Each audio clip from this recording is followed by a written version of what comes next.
सुबह के 6 बजे जानवी रसोई में एक साथ 3-4 काम कर रही है। एक तरफ चाय चढ़ी हुई है, दूसरी तरफ सब्जी बन रही है, साथ ही वो टिफिन भी तैयार कर रही है। बहू, मेरे लिए चाय बन गई क्या? जी मम्मी जी, आपकी चाय भी तैयार है, पापा जी के लिए बिना चीनी वाली भी रख दी है, विवेक का टिफिन भी पैक कर दिया है, बस 2 रोटियां और सेक दूं, फिर मैं भी तैयार होने चली जाऊंगी। अच्छा सुनो, जाते जाते दाल भी कुकर में डाल देना, शाम को मुझे सिर्फ तड़का लगाना रहेगा। जी मम्मी जी, दाल भी धोकर रख दी है, बस कुकर चढ़ाना बाकी है। जानवी, मेरी फाइल मिल नहीं रही है। अरे आपके बैग के सामने वाली चैन में रख दी मैंने, कल रात को ही रख दी थी ताकि आपको सुबह ढूंढनी ना पड़े। बहू, अखबार आया क्या? जी पापा जी, बाहर से उठाकर आपकी कुर्सी पर रख दिया है। सच बताऊं जानवी, मुझे तो समझ में नहीं आता तुम इतना सब कैसे कर लेती हो। करना ही पड़ता है, अगर सुबह समय निकल गया तो फिर स्कूल भी देर हो जाएगी और घर का काम भी रह जाएगा। कुछ लोग नौकरी सिर्फ अपने सपने पूरे करने के लिए करते हैं और कुछ लोग अपने परिवार के सपनों में हाथ बटाने के लिए। जानवी दूसरी वाली लड़की थी। उसे नौकरी का शौक जरूर था, लेकिन उससे भी ज्यादा खुशी उसे इस बात की होती थी कि हर महीने उसकी कमाई से घर का कोई ना कोई बोझ हल्का हो जाता था। बस उसकी एक ही परेशानी थी, उसकी मेहनत सुबह खत्म हो जाती थी और उसकी गिनती शाम से शुरू होती थी। अरे राधिका बहन, बहू स्कूल चली गई क्या? हाँ, चली गई वो तो। बहुत काम हो जाता होगा ना तुम्हें, बहू भी नौकरी करती है। अरे बहन, नौकरी तो ठीक है, लेकिन ससुराल का असली काम तो सुबह ही होता है। शाम को तो वैसे भी क्या रहता है, 2-4 रोटियां बनानी होती है, वो तो मैं संभाल लेती हूँ। सारे संसार का काम तो इन्होंने ही संभाला हुआ है वैसे। शाम को जब जानवी स्कूल से वापस आती है तब, मम्मी जी मैं आ गई। अच्छा हुआ आ गई, मैं तो सब्जी बना चुकी हूँ, रोटियां ही बनानी है अब। जी मैं बना देती हूँ। अरे रहने दे, सुबह तो तूने इतना काम कर दिया था। कई बार इंसान सामने वाले की तारीफ भी ऐसे करता है कि सुनने वाले को तारीफ नहीं ताना महसूस होता है। राधिका देवी जानवी से नाराज नहीं थी, लेकिन उन्हें अपनी मेहनत बताने की ऐसी आदत थी कि हर बार जानवी की मेहनत छोटी पड़ जाती थी। अगले दिन स्कूल की छुट्टी के बाद जानवी अपनी सहेली नीलम से मिलने जाती है। कैसी चल रही है शादीशुदा जिंदगी? बहुत अच्छी। सास कैसी मिली है? ठीक ही है वो भी। तो फिर चेहरा इतना उतरा हुआ क्यों है? अरे क्योंकि कभी कभी अच्छी बातें भी ना बुरी लग जाती है। मतलब? मेरी सास हर किसी से यही कहती रहती है, ससुराल में तो काम सिर्फ सुबह ही होता है, शाम को तो मैं संभाल लेती हूँ। अब उन्हें कैसे समझाऊं कि मैं सुबह 5 बजे उठकर आधा घर संभालती हूँ, उसके बाद स्कूल जाती हूँ, फिर शाम को आकर भी जितना हो सके काम करती हूँ। तो तुमने कभी कुछ कहा नहीं? नहीं, क्योंकि मुझे बहस करना पसंद नहीं है, इसलिए मैं उनसे ज्यादा कुछ कहती नहीं हूँ। देख, मैं बता रही हूँ, जब तक इन सासों को सबक ना सिखाया जाए तब तक ये बहुओं को सांस लेने तक नहीं देती। अरे छोड़ ना यार, बड़े हैं, वक्त के साथ शायद खुद समझ जाएंगे। जवाब देना और किसी को जवाब समझा देना, दोनों में बहुत फर्क होता है। जानवी चाहती तो उसी समय बोल सकती थी कि मम्मी जी शाम को भी घर चलता है, लेकिन कुछ बातें बोलने से नहीं, महसूस कराने से समझ में आती हैं। और शायद अब समय आ गया था कि राधिका देवी भी अपने ही शब्दों का मतलब समझे। जानवी, तुम कुछ दिनों से चुप चुप रहने लगी हो, कोई बात है क्या? नहीं तो। वैसे तो मैं माँ का स्वभाव जानता हूँ, अंदाजा लगा सकता हूँ कि आखिर क्या बात हो सकती है। अगर मैं तुमसे एक बात पूछूं तो बुरा तो नहीं मानोगे? अरे पहले पूछो तो सही। क्या सच में घर का सारा काम सिर्फ सुबह ही होता है? नहीं, घर का काम तो 24 घंटे होता है, बस सुबह थोड़ा ज्यादा और शाम को थोड़ा अलग होता है। फिर मम्मी जी ऐसा क्यों कहती हैं? अरे आदत है उनकी, उन्होंने पूरी जिंदगी घर संभाला है, इसलिए उन्हें लगता है कि सबसे मुश्किल समय सुबह का ही होता है। लेकिन जब वो सबके सामने यही बात बोलती है ना, तब मुझे ऐसा लगता है कि जैसे मैं कुछ करती नहीं हूँ। मैं समझ सकता हूँ। नहीं, अभी तुम समझ नहीं रहे हो, लेकिन अब शायद मम्मी जी समझ जाएंगी। हाँ, क्या करने वाली हो? जानवी हल्का सा मुस्कुराती है। कुछ भी गलत नहीं, बस मम्मी जी की कही हुई बात पर भरोसा करने वाली हूँ। कभी कभी किसी इंसान को उसकी गलती बताने की जरूरत नहीं पड़ती, बस उसकी कही हुई बात उसी के सामने सच करके रख दीजिए। अगर बात गलत होगी तो सबसे पहले उसे वही महसूस होगी जिसने कही थी, और जानवी अब यही करने वाली थी। इंसान जब बहस करता है तो सामने वाला अपनी बात सही साबित करने में लग जाता है, लेकिन जब वही इंसान अपनी कही हुई बात को अपनी जिंदगी में उतरता हुआ देखता है, तब उसे पहली बार एहसास होता है कि शब्द बोलना आसान है और उन्हें जीना उससे भी ज्यादा मुश्किल। जानवी ने राधिका देवी से एक भी बहस नहीं की थी, उसने सिर्फ उनकी बात को सच मानने का फैसला किया था। अगले दिन स्कूल की छुट्टी के बाद, मम्मी जी आज स्कूल में स्टाफ मीटिंग है, मुझे थोड़ा लेट हो जाएगा। अच्छा, कोई बात नहीं बहू, आराम से आ जाना। वैसे भी मम्मी जी शाम को घर में होता ही क्या है, सुबह का सारा काम तो हो ही गया होगा। हाँ वो तो है। राधिका बहू कब तक आएगी? स्टाफ मीटिंग है उसकी आज। अच्छा। राधिका देवी रसोई में जाती है, सब्जी काटती है, आटा गूंथती है, दाल में तड़का लगाती है, रोटियां सेकती है, बर्तन धोती है, दूध भी चढ़ा देती है और इतना करते करते उसकी हालत खस्ता हो जाती है। खाना लग गया क्या? बस लगा रही हूँ, 5 मिनट तो रुकिए, इतना काम करके आई, थक गई मैं तो। शाम को काम होता ही नहीं है, बस 2-4 रोटियां सेकने में थक गई तुम। अरे चुप करिए, अब लगा रही हूँ खाना। जब अपनी ही बात किसी दूसरे की जुबान से सुनाई देती है ना, तब इंसान को पहली बार उसका असली मतलब समझ में आने लगता है। राधिका देवी ने पहली बार महसूस किया कि शाम को भी घड़ी रुकती नहीं है और घर भी। काम तो उतनी रफ्तार से चलता ही रहता है जितना सुबह करना पड़ता है। अगले रविवार, मम्मी जी मैं आज स्कूल की एक मैडम के घर जा रही हूँ। आज रविवार को? जी, उनका ट्रांसफर हो गया है ना, तो सब टीचर्स मिल रहे हैं। अच्छा, लेकिन रात तक आ जाना वक्त से। अगर देर हो गई तो मैं वहीं रुक जाऊंगी मम्मी जी। वहीं रुक जाओगी? हाँ मम्मी जी, वैसे आपने सही कहा था, शाम के बाद घर में खास काम होता भी कहाँ है रात को। बस जानवी ने फोन किया था, आज वहीं रुक रही है अपनी मैडम के घर पर। अच्छा अच्छा। राधिका बहू नहीं है तो खाना बना लिया होगा तुमने, है ना? हाँ बना लिया। बर्तन भी धो लिए? हाँ धो लिए। रसोई भी समेट ली? हाँ फिर कर लिया। दूध रख दिया? हाँ सब हो गया। बार बार आप क्यों पूछ रहे हैं? नहीं, मैं इसलिए पूछ रहा हूँ कि बस इतना सा तो काम है, ज्यादा काम कहाँ होता है रात को ससुराल में, और ये तो तुम्हारे बाएं हाथ का खेल है। क्यों? राधिका देवी इस बार भी कुछ नहीं कहती। कुछ बातें पहली बार सुनकर बुरी नहीं लगती, दूसरी बार भी नहीं, लेकिन जब वही बात बार बार जिंदगी बन जाए तब इंसान सोचने पर मजबूर हो जाता है कि कहीं गलती मेरी सोच में तो नहीं थी। 2 दिन बाद, अरे बहन बहू नहीं दिखाई दे रही? हाँ स्कूल से अभी तक आई नहीं है। आजकल तो बहुत देर हो जाती है उसे। हाँ स्कूल का काम बढ़ गया है। उसी समय जानवी घर आती है। नमस्ते आंटी। खुश रहो बेटा। बहू आज इतनी देर से आई हो? वो मम्मी जी स्कूल का रिजल्ट बन रहा था ना, तो लेट हो गया आने में।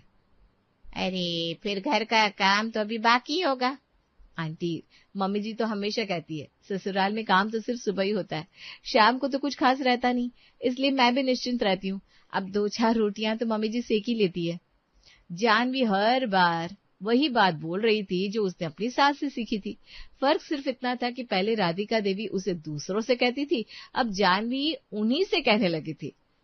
जब तक बात आप पर खुद तक नहीं आती तब तक हमें कहाँ एहसास होता है कि हमने किससे क्या क्या कहा होगा। माँ बेटी दोनों फोन पर बात कर रही हैं। बेटा इस शनिवार को आ जाना, कितना वक्त हो गया मायके आए हुए तुम्हें? माँ इस बार रात को ही आऊंगी आपके पास। अरे सुबह आ जाना बेटा, बैठकर बातें भी कर लेंगे हम। अरे नहीं माँ, रात को आऊंगी, सुबह तो घर का बहुत काम होता है। ये क्या बात हुई, सुबह काम होता है, रात को कुछ नहीं होता क्या काम घर में? रात को तो वैसे भी ससुराल में कुछ खास काम नहीं होता। अजीब बात है, हमारे घर में तो 24 घंटे काम चलता ही रहता है। बोलो। माँ जैसी जिसकी सोच। अब शनिवार, मम्मी जी मैं आज मायके जा रही हूँ। अभी शाम को? जी। क्यों, कुछ दिक्कत है क्या? अरे सुबह चली जाती बहू, अभी शाम को जा रही है। सुबह कैसे जाती मम्मी जी, सुबह तो घर का सबसे ज्यादा काम होता है ना, आप ही ने तो बताया था। और शाम को तो वैसे भी कुछ खास काम होता नहीं, मैं कल सुबह आ जाऊंगी। शाम को मैं टीवी भी नहीं देख पा रही हूँ अब, पता नहीं तुलसी का क्या हुआ होगा। अब खाना, बर्तन, रसोई, दूध, सुबह की तैयारी सब कुछ करना होगा। अच्छा मम्मी जी मैं चलती हूँ, आप आराम करिए, वैसे भी शाम का वक्त है, कुछ खास होगा नहीं ना करने को। Bye bye. राधिका रात के 8 बजे से रसोई में लग जाती है। सब्जी, रोटियां, बर्तन, रसोई समेटना, महेश जी की दवा, विवेक के कपड़े, दूध, कूड़ा बाहर रखना, दरवाजा बंद करना। हाँ, राधिका देवी थक कर कुर्सी पर बैठ जाती है। महेश जी पानी का ग्लास रखते हैं। क्या हुआ? आज पता नहीं काम ही खत्म नहीं हो रहा। शायद शाम को भी थोड़ा बहुत काम तो होता होगा। है तो कर तो रही हूँ ना मैं काम, आप बस ताने मारते रहिए मुझे। इंसान की सोच तब बदलती है जब उसे कोई समझाता नहीं, जिंदगी समझा देती है। राधिका देवी को अब पहली बार एहसास होने लगा था कि घर सुबह से चलता जरूर है, लेकिन शाम को रुकता नहीं है। सुबह का ससुराल अक्सर भागा दौड़ी वाला जरूर होता है, लेकिन शाम ढलते ढलते अगले दिन की तैयारी भी ससुराल के कामों का हिस्सा ही तो होती है। उसे छोटा समझना हमारी गलती है, लेकिन गलती करना कोई बड़ी बात नहीं होती। बड़ी बात तब होती है जब इंसान अपनी गलती मानने की हिम्मत रखता है। राधिका देवी को अब धीरे धीरे समझ आने लगा था कि बहू की नौकरी सिर्फ स्कूल तक नहीं जाती, वो घर लौटने के बाद भी खत्म नहीं होती। लेकिन सालों से बनी हुई सोच एक दिन में नहीं बदलती, उसे बदलने के लिए कई शामें लगती है। अरे बहू, तू तो रोज की तरह आज भी आधा घर संभाल चुकी है। बस गिने चुने काम बचे, उसे छोड़ दे, हम कर लेंगे। पापा जी, सुबह का जितना हो जाए उतना अच्छा रहता है। शाम को स्कूल से आने के बाद कभी कॉपियां जांचनी होती है, कभी अगले दिन की तैयारी करनी होती है। राधिका देवी चुपचाप उनकी बातें सुन रही थी। उसी समय बाहर से सुनीता आती है। अरे भाई साहब, काम तो रहता ही है सुबह को। क्यों राधिका? सुबह सबके टिफिन जाते हैं, काम वाली आती है, सबका खाना बनता है, कितना काम होता है। सब आप लोग ही करेंगे तो बहू क्या बस जॉब करने के लिए है? शाम को तो कुछ खास होता नहीं काम घर में। कभी कभी लगता है आपके पास दुनिया में बिल्कुल काम नहीं है बहन जी। अब देखे ना, फ्री की एडवाइस देने जरूर चली आती हैं आप। मैं ये कह रही थी, लेकिन वो बोलते बोलते ही चुप हो जाती है। आदतें भी बड़ी अजीब होती है। इंसान कई बार वही बात बोलने के लिए मुंह खोल देता है जो वो बरसों से बोलता आया है।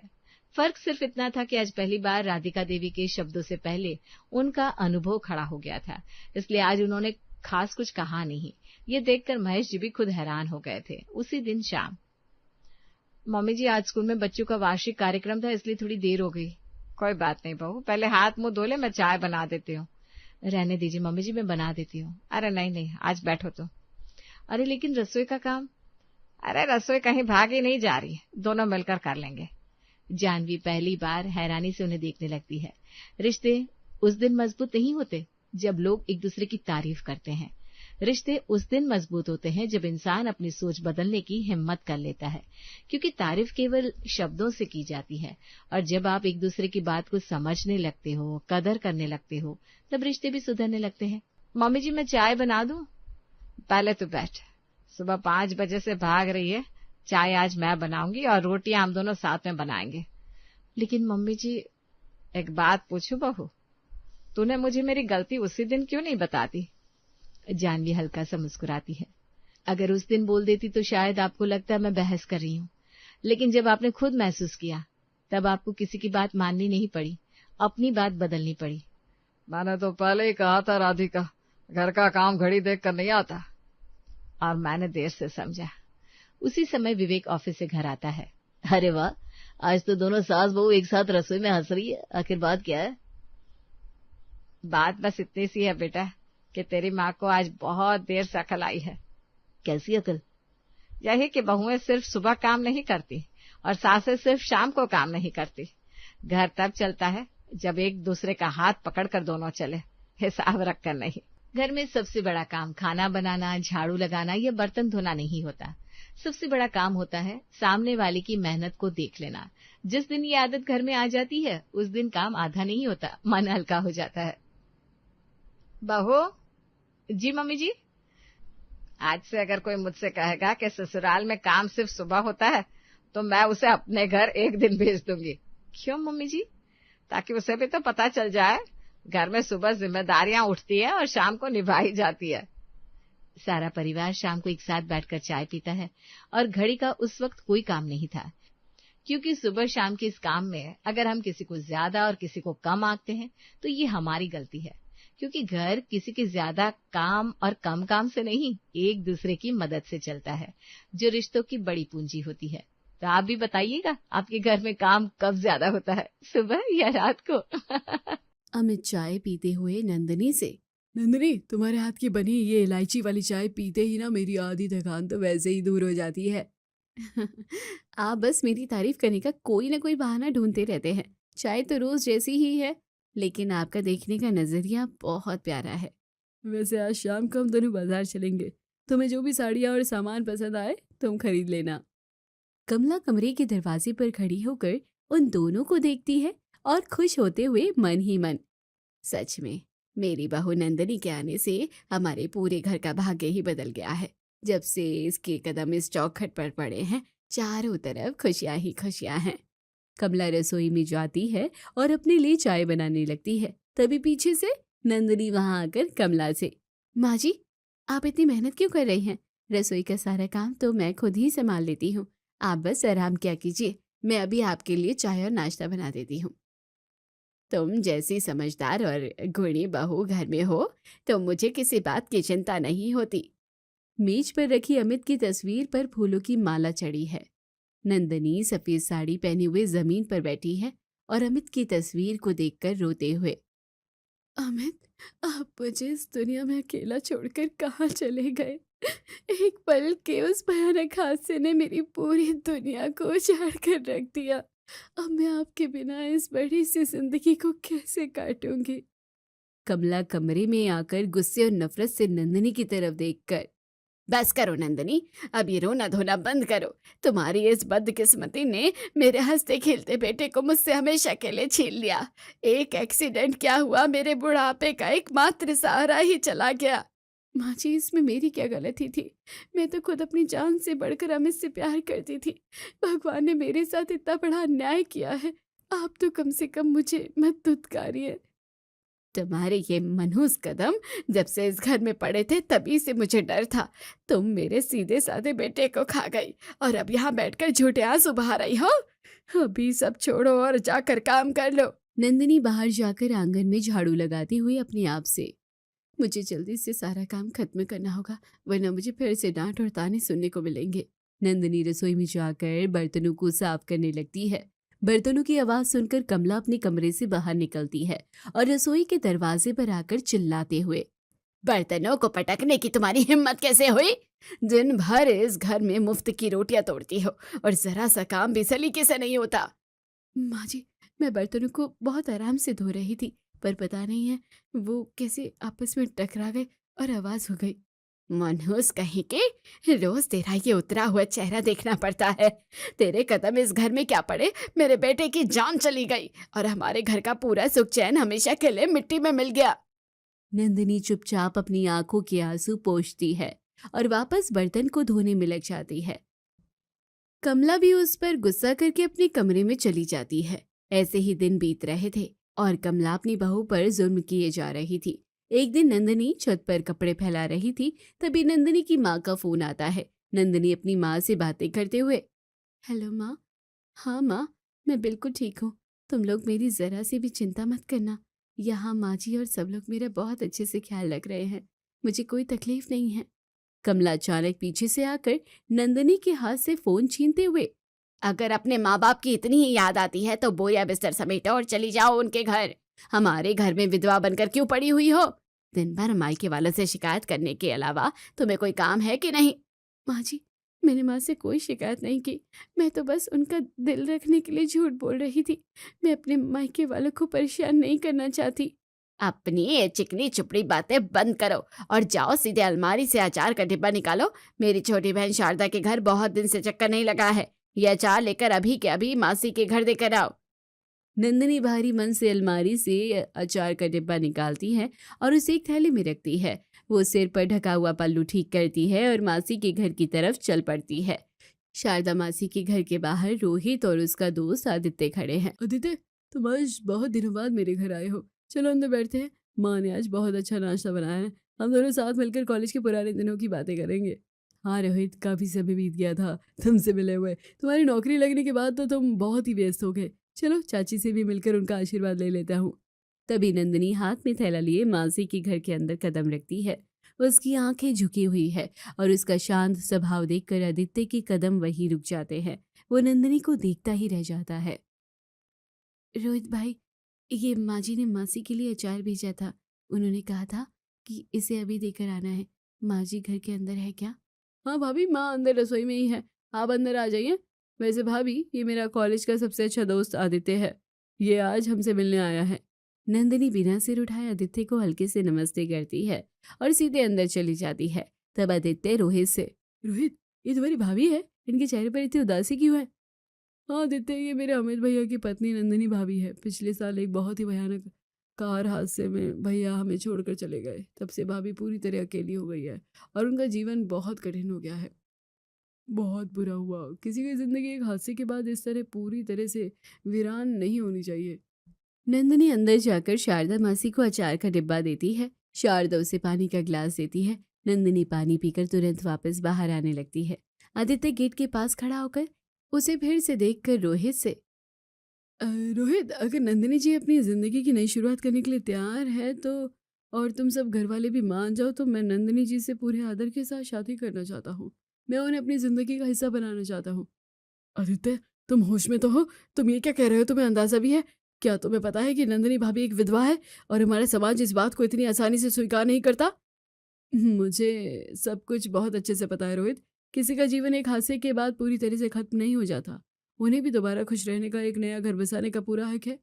रोहित अपने दोस्त आदित्य की सम्मानजनक बात सुनकर प्रभावित होते हुए, आदित्य, तुम सच में बहुत ही नेक दिल इंसान हो। आज के जमाने में ऐसी सोच रखना ही बहुत बड़ी बात है। मैं तुम्हारी इस बात का पूरा समर्थन करता हूँ। तभी शारदा मासी अचानक पर्दे के पीछे से बाहर आकर गुस्सा करते हुए, रोहित, तुझे जरा भी शर्म नहीं आती अपनी भाई की पत्नी के बारे में ऐसा सोचते हुए? और तुम्हारी हिम्मत कैसे हुई हमारी बहू पर ऐसी नजरें डालने की? मासी जी, आप मुझे गलत समझ रही है। मेरा इरादा बिल्कुल भी गलत नहीं है। मैं तो बस नंदिनी जी को एक सम्मानजनक और खुशहाल जीवन देना चाहता हूँ, जो उनका हक है। चुप रहो तुम। एक विधवा की दूसरी शादी के बारे में सोचना भी पाप है।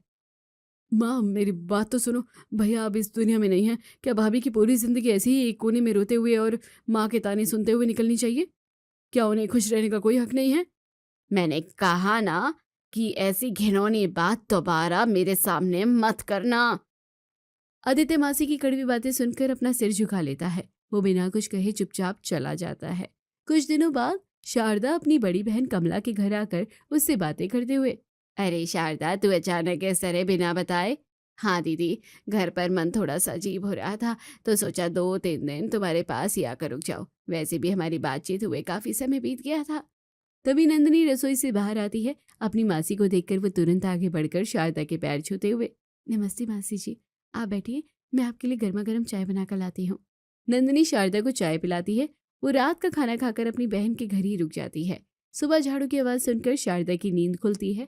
वो अपने कमरे से बाहर आती है और आंगन में नंदिनी को झाड़ू लगाता देख अपने आप से, अरे अभी तो ठीक से सुबह भी नहीं हुई है, बाहर इतना अंधेरा है। लेकिन नंदिनी तो उठकर आंगन में झाड़ू भी लगाने लगी।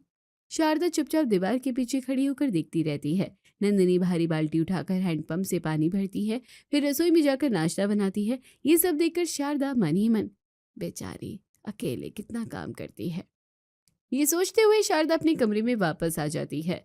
थोड़ी देर बाद वो सबके साथ नाश्ता करती है और दोपहर तक नंदिनी सभी के लिए खाना बनाकर लगा भी देती है। कमला रोटी को देखकर गुस्सा होते हुए, नंदिनी, ये रोटी है या कोई चमड़ा? इतनी मोटी रोटी कौन खाता है इस घर में? हाँ, तुम्हें इतनी छोटी सी बात भी समझ में नहीं आती है क्या? माँ जी, मुझसे गलती हो गई, मैं फिर से बना देती हूँ। दिन भर इस बड़े से घर में आराम से पड़ी रहती हो, फिर भी तुमसे एक काम ढंग से नहीं होता। जब से मेरे सीधे साधे बेटे की किस्मत में तुम आई थी, हमारे घर का सारा सुख चैन ही चला गया। नंदिनी अपना सिर झुकाकर चुपचाप खड़ी रहती है। ये सब देखकर शारदा मन ही मन, जब हमारा अमित जिंदा था तब यही नंदिनी हर वक्त चहकती रहती थी। दोनों कितने खुश थे, और आज देखो इसके चेहरे की सारी रौनक ही गायब हो गई है। कमला तो इसे हर छोटी बात पर मनहूस कहने से बाज नहीं आती। रोहित सच कह रहा था, मैं ही अंधी बनी हुई थी। दोपहर का समय बीत चुका है। नंदिनी लगातार कपड़े धोने, बर्तन साफ करने और सब्जियां काटने में जुटी हुई है। वो थक कर 2 मिनट के लिए बैठती है। तभी कमला वहां आकर, अरे इतनी जल्दी थक कर बैठ गई तुम? अभी तो ऊपर के कमरों की सफाई भी बाकी है। इस घर में मुफ्त की रोटी तोड़ने के अलावा तुम्हें कोई और काम आता भी है या नहीं? माँ जी, मैं बस 2 मिनट के लिए सांस ले रही थी। कपड़े बहुत ज्यादा थे, इसलिए थोड़ी पीठ में दर्द हो रहा था। मैं अभी जाकर ऊपर की सफाई भी कर देती हूँ। नंदिनी ऊपर की कमरे की सफाई करने के लिए चली जाती है। सारा दिन भी जाता है और रात भी हो जाती है। रात के समय सब लोग खाना खाकर अपने अपने कमरों में जा चुके हैं।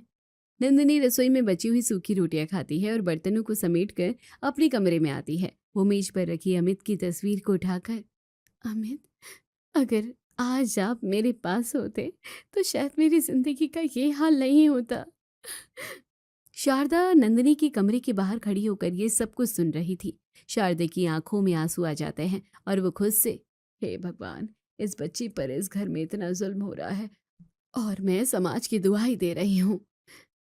इस मासूम का क्या कसूर है जो इसे रोज तिल तिल करके मरना पड़ रहा है। अगले दिन दोपहर में किसी बात पर कमला का पारा फिर चढ़ जाता है। वो हॉल के बीचों बीच खड़ी होकर नंदिनी पर जोर जोर से चिल्लाते हुए, ये मेरी ही शराफत है जो मैंने तुम्हें आज तक इस घर में पनाह देकर रखा हुआ है, वरना तुम्हारे माँ बाप भी तुम्हें एक दिन के लिए वापस अपने घर नहीं ले गए हैं। माँ जी प्लीज मेरे माँ बाप को बीच में मत लाइए। मेरी क्या गलती है, मुझे बता दीजिए। तुम्हारी सबसे बड़ी गलती तो यही है कि तुम जिंदा हो और मेरा बेटा चला गया। मनूस कही कि मेरे बेटे को खा गई। नंदिनी रोते हुए अपने कमरे की तरफ चली जाती है। शारदा सोफे से उठते हुए अपने आप से, बस बहुत हो गया, अब मैं इस मासूम बच्चे पर और अत्याचार होता हुआ नहीं देख सकती। मुझे अपनी सोच बदलनी ही होगी, चाहे इसके लिए मुझे पूरी दुनिया से क्यों न लड़ना पड़े। शारदा बिना कमला को बताए सीधे अपने घर वापस लौट आती है। घर में रोहित अकेला बैठा हुआ कुछ फाइल्स देख रहा है। शारदा उसके पास जाकर, रोहित बेटा मुझे माफ़ कर दे, मैंने उस दिन तेरी एक भी बात नहीं सुनी और तुझे बिना बात के ही डांट दिया था। मैंने तेरे दोस्त आदित्य को भी बहुत गलत समझ लिया था। माँ ये तुम क्या कह रही हो? तुम तो मासी के घर 2 दिन और रुकने वाली थी ना, फिर आज अचानक इस तरह रोते हुए क्यों आ गई? बेटा मैंने अपनी इन आंखों से देखा है कि नंदिनी वहाँ किसी नर्क जैसी जिंदगी जी रही है। वो वहाँ जी नहीं रही है रोहित, वो तो बस किसी तरह अपने दिन काट रही है। कमला उस पर बहुत जुल्म करती है बेटा। उसी समय आदित्य रोहित से मिलने के लिए अंदर आता है। शारदा इस बार गुस्से से अपनी जगह से उठकर बहुत आदर और सम्मान से आदित्य को सोफे पर बैठने का इशारा करती है। शारदा इस बार गुस्से से ना उठकर बहुत आदर और सम्मान से आदित्य को सोफे पर बैठने का इशारा करती है। आदित्य बेटा मैं तुमसे आज एक बात बिल्कुल सच सच पूछना चाहती हूँ। क्या तुम आज भी हमारी नंदिनी से शादी करने के लिए तैयार हो? क्या तुम्हारा वो फैसला सिर्फ एक पल का था या तुम सच में उसे अपनी पत्नी बनाना चाहते हो? हाँ मासी, मैं आज भी अपनी बात पर पूरी तरह से कायम हूँ। अगर नंदिनी जी और उनका परिवार तैयार हो जाए तो मैं आज ही शादी के लिए तैयार हूँ। तो फिर ठीक है, अब मैं खुद ये रिश्ता लेकर अपनी बहन कमला के घर जाऊंगी। अगली सुबह शारदा बिना किसी को बताए सीधे अपनी बहन कमला के घर पहुंचती है और कमला से बातें करते हुए, दीदी आज मैं यहाँ तुम्हारी बहू नंदिनी के लिए बहुत ही अच्छा रिश्ता लेकर आई हूँ। शारदा तुम्हारा दिमाग तो खराब नहीं हो गया है? मेरे जवान बेटे को अभी गए कितना ही समय हुआ है और तुम इस घर में मेरी बहू की दूसरी शादी की बात करने की हिम्मत कर रही हो? दीदी मैं बिल्कुल होश में हूँ। अमित अब इस दुनिया में नहीं है, ये सच्चाई हमें स्वीकार करनी ही होगी। हम नंदिनी की पूरी जिंदगी इस तरह अकेले रोते हुए नहीं देख सकते। हमारे खानदान में आज तक ऐसा घटिया काम कभी नहीं हुआ है। अगर इसकी दूसरी शादी कर दी तो समाज के लोग क्या कहेंगे? मेरे मरे हुए बेटे की आत्मा को कभी शांति नहीं मिलेगी। नंदिनी भी रसोई की दरवाजे पर खड़ी सारी बातें सुन रही थी। वो सामने आकर शारदा से, मासी प्लीज आप मेरे बारे में ऐसा मत सोचिए। मैं यही अपनी किस्मत के साथ ठीक हूँ। मैं दूसरी शादी कभी नहीं कर सकती। बेटा नंदिनी, किसी को भूलने का नाम दूसरी शादी नहीं होता। अमित अपनी जगह हमेशा तुम्हारी यादों में महफूज रहेगा, लेकिन उसकी यादों के सहारे पूरी उम्र अकेले घुट घुट कर जीना कोई प्यार नहीं है। तभी शारदा अपनी बड़ी बहन से, दीदी पहले मैं बिल्कुल तुम्हारी तरह ही रूढ़िवादी सोचती थी। मुझे भी लगता था कि एक विधवा दूसरी शादी करके एक पाप का भागी बनेगी। मैंने तो इस रिश्ते की बात करने पर अपने बेटे रोहित को भी बहुत डांटा था। फिर ऐसा क्या हुआ शारदा जो तुम आज यहाँ आकर मेरे घर में ये नियम बदलने की बातें कर रही हो? तुम्हें अपनी बहन की इज्जत का ख्याल भी नहीं आ रहा? दीदी जब मैं यहाँ 2 दिन रुकी तब मैंने अपनी इन आंखों से सब देखा। सुबह सबसे पहले अंधेरे में कौन उठता है, पूरे घर का सारा भारी काम अकेले कौन करता है, और हर छोटी बात पर सबसे ज्यादा ताने और मनहूसियत का ठप्पा कैसे मिलता है। कमला शारदा की कड़वी और सच्ची बातें सुनकर धीरे धीरे अपना सिर झुका लेती है। उसकी जुबान से कोई शब्द नहीं निकलता। शारदा भावुक होकर, दीदी सच सच बताओ, क्या नंदिनी के इस उतरे हुए चेहरे को देखकर तुम्हें खुशी मिलती है, या इसे देखकर तुम्हें हर बार अपने बेटे की मौत का वही पुराना दुख याद आ जाता है? तुम भी दर्द में हो और ये बच्ची भी दर्द में है। हाँ शारदा, मैं जब भी इसका सफ़ेद आंचल देखती हूँ मेरा कलेजा फट जाता है। मैं अपने बेटे के गम में इतनी अंधी हो गई थी कि मैं अपनी इस बहू का दर्द देख ही नहीं पाई। दीदी जो लड़का इसके लिए रिश्ता लाया है उसका नाम आदित्य है। वो कोई गलत इंसान नहीं है। वो नंदिनी की मजबूरी का फायदा नहीं उठाना चाहता, बल्कि उसे समाज में एक पत्नी का पूरा सम्मान देना चाहता है। आजकल ऐसे नेक लड़के बहुत कम मिलते हैं। कमला ध्यान से शारदा की बातें सुनती है और फिर नंदिनी से, बेटी आज अपने दिल पर हाथ रखकर बताओ, अगर समाज का कोई डर ना हो, लोग कुछ ना कहे, तो क्या तुम पूरी जिंदगी से नर्क और अकेलेपन में रहना चाहोगी? नहीं मासी, मैं भी जीना चाहती हूँ। मैं भी कभी कभी खुलकर हंसना चाहती हूँ। मुझे भी अपना एक छोटा सा खुशहाल घर चाहिए, लेकिन मुझे समाज के तानों से बहुत डर लगता है। शारदा तुरंत नंदिनी को अपने गले से लगा लेती है। तभी कमला भावुक होते हुए नंदिनी से, बहू, मुझे माफ कर देना, मैंने अपने बेटे के दुख में तुझे बहुत तकलीफें दी हैं। अब मैं समाज के डर से तुझे इस बंधन में नहीं रोकूंगी। अगर तेरी खुशी दूसरी शादी करने में है तो मैं खुद एक माँ बनकर तुझे इस घर से विदा करूंगी। नंदिनी अपनी सास कमला के पैर पकड़ लेती है और दोनों एक दूसरे के गले लगकर रोने लगती हैं। कुछ समय बीतने के बाद घर के आंगन में फिर से शहनाइयां बज रही हैं। इस बार माहौल बहुत ही भावुक और पवित्र है।